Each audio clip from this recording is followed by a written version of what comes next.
Dinleyin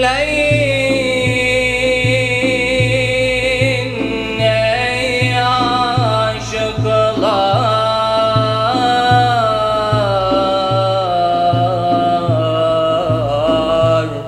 bizim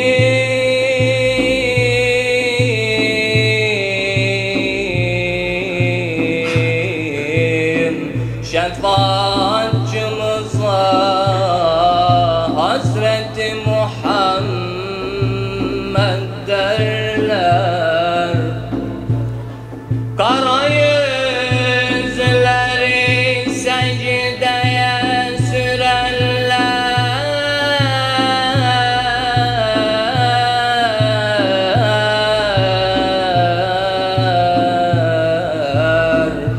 Bizim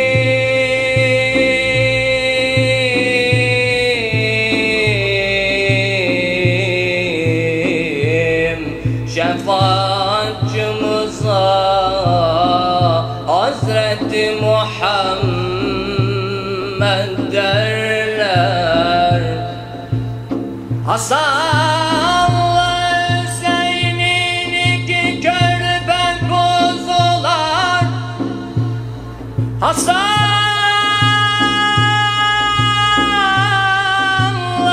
Hüseyin'in iki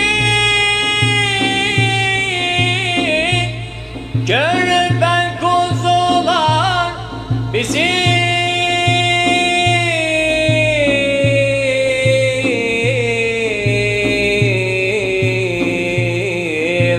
şefaatçımıza Hazreti Muhammed derler.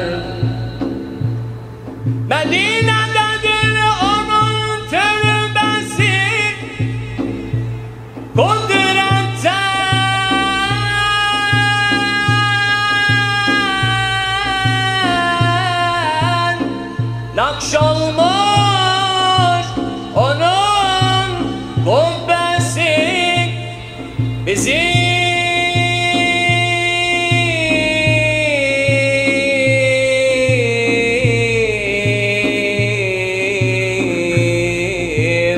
şefaatçımıza Hazreti Muhammed derler.